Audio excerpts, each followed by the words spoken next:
now I'm going to install the Digi marker battery into my RM300E riding mower. That's what these batteries were designed for, was the Ryobi mowers. So I gotta take the seat off, this top cover and the back cover. Try and get it done as quickly as possible here.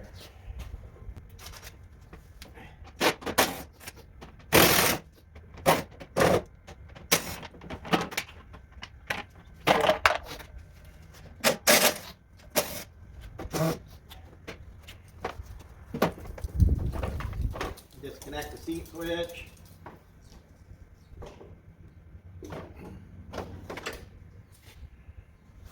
Remove the controls and the covers.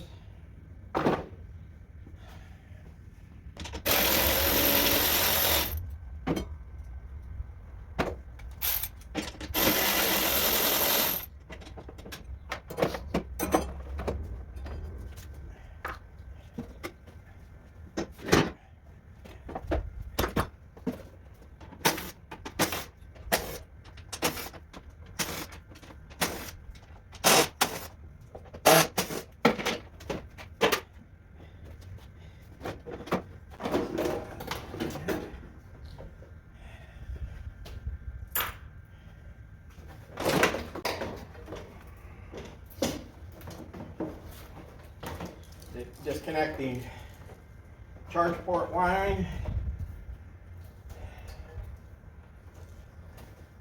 Get it out of the way.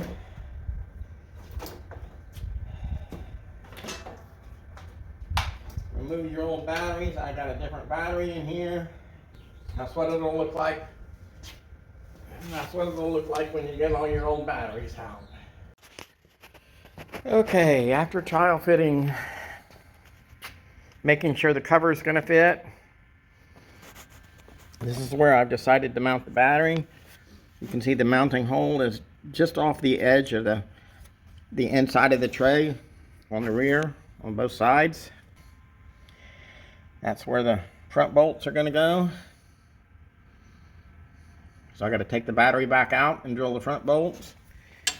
I've already drilled my rear bolts so they come through, as you can see there.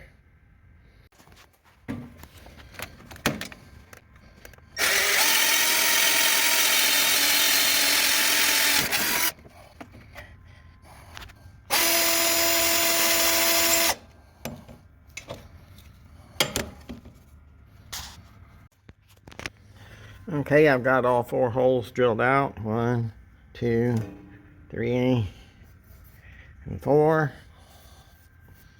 Now I'm going to slide the battery back in and bolt it down using their bolts. I'm not going to use their wing nuts. I'm going to use some other nuts that I have. I don't trust wing nuts at all. Some people, they remove these 2 center sections of the tray so the battery will sit down in there. I don't see any need to do that with these metal case batteries. This here will support it, and this will support it. It'll be fine. So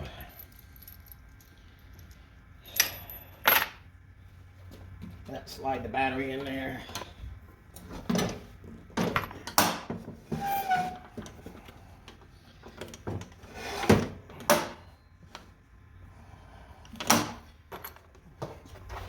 I try and do these things the easiest way as possible.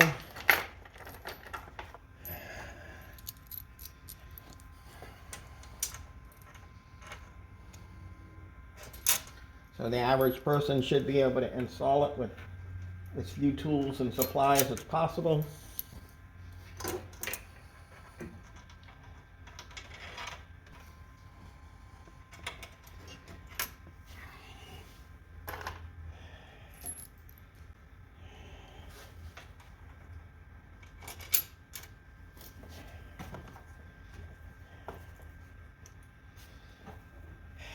And then these are the nuts I'm using. They're actually lock nuts with built-in washers. You can get just regular nuts. They're 6mm nuts and washers at your hardware store. Not started on all these. They're way long, but it doesn't really matter. These bolts take a 10mm socket. I'm going to tighten down the back ones first.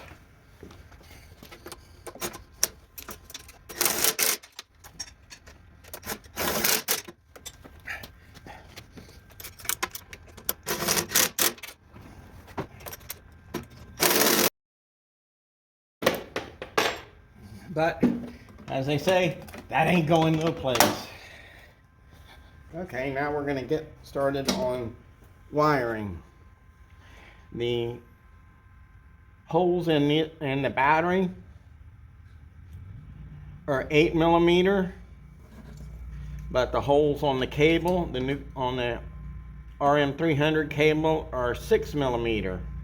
I don't recommend filing these out. There's not enough material left for good current flow. Is what I come up with as these reducer studs. They're available at the Ace or anybody that has a lot of hardware. It's 8mm to 6mm. You just screw them in the battery till the big threads are gone. You'll also need nuts with these, nuts and washers.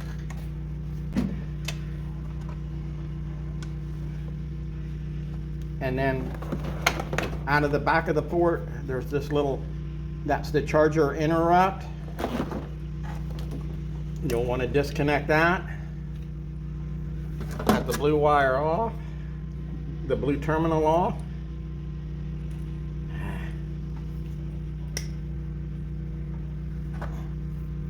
Strip the wire.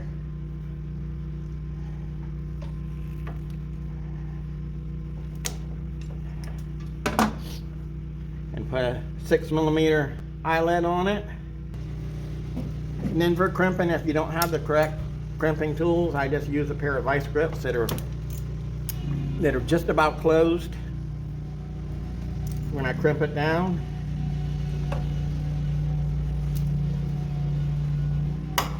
There we go. Like that. And this eyelet will go on the red terminal along with the red cable. So let's go ahead and do that. Let's see. Cable goes on first, and then the charger interrupt. I'm going to put it on like that. Get my nut.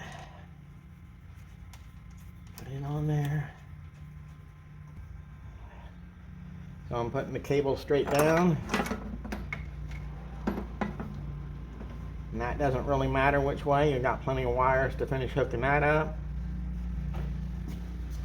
A 10mm wrench. Tighten that up.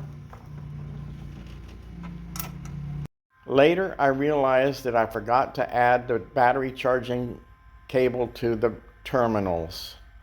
I added them and ran them across the top center of the battery towards where the factory port is. The reducer studs.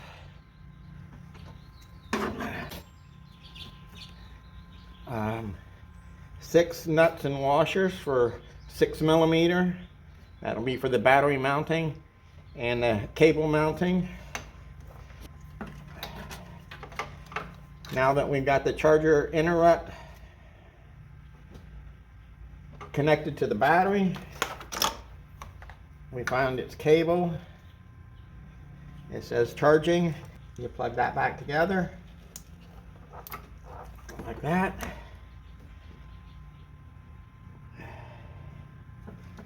And then you can connect your battery cable. There we go.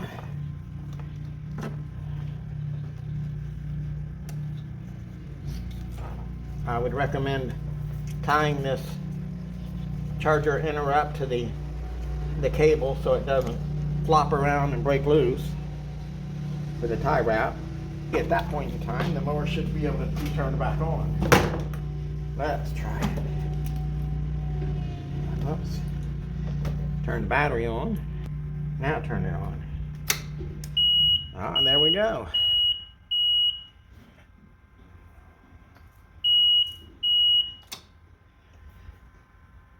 And now it's just a matter of putting everything back together. All right, onto the gauge. I remounted this control panel. It makes it easier. Just a couple screws holding it in. Take the factory gauge out. The new gauge won't fit. You've got to make the hole a little bit larger. You can use this as a pattern. It's what I used. Is I use a carbide burr kit bit, and I just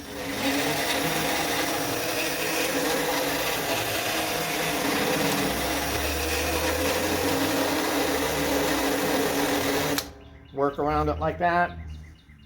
Keep trial fitting it until the gauge will drop in. Then you can mount your gauge with the bracket.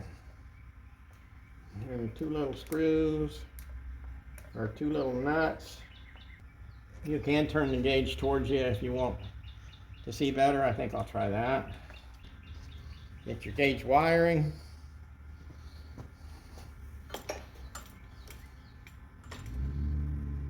Let's see. I think I'll strap it on to this bar right down here.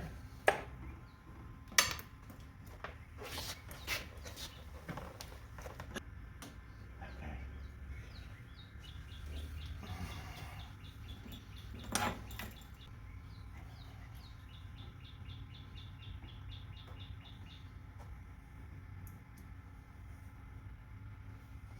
And there's the gauge on.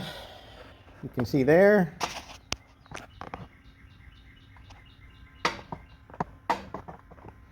Now we need to mount the switch. For mounting the switch, I think I'm just going to drill a little hole in this panel here that goes around the switches. Drill it right in here someplace for my switch mount. Okay, I got the switch mounted, everything's back together. You push the switch on. You can see the gauge comes on. Turn the mower on. Turn the mower off. During the installation, I forgot to add the charging wire. But just before I finished everything up, I did add the charging wires to each one of the battery. You can see here, it goes on top of the battery. It runs down through here and then goes back towards the port. First, I'm going to remove the factory charging port. There's 4 screws. You take all 4 screws out. You remove the port and wiring.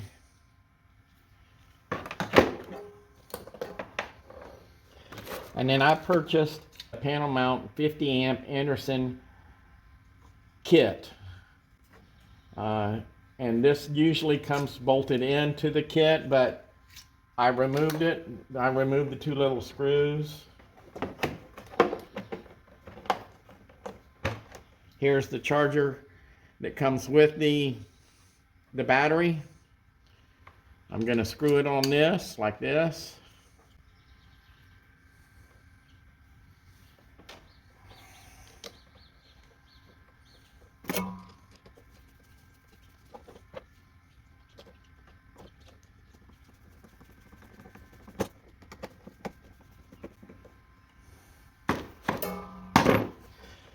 And I've already determined that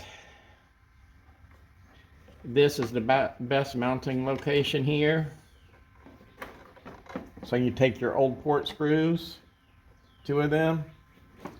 You could get fancy and fill the whole thing in with a plate and stuff. I'm not into fancy. I'm into getting it done cheaply as possible. This one here, you'll have to force it in because there's no real hold for it, but there, like that. And then there's your charge port.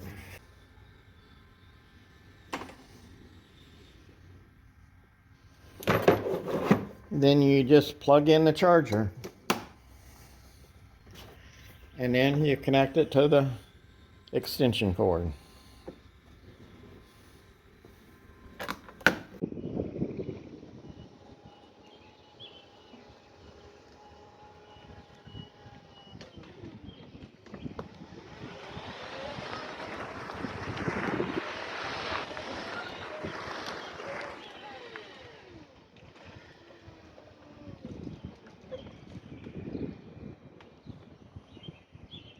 That's the new Digi marker battery in my Ryobi 300E.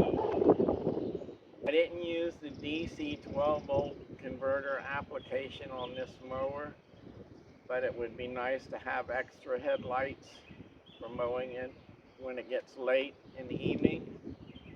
The mower performs very well. I can mow about 2 acres with this battery and this mower. So now it's time to go out and mow the yard.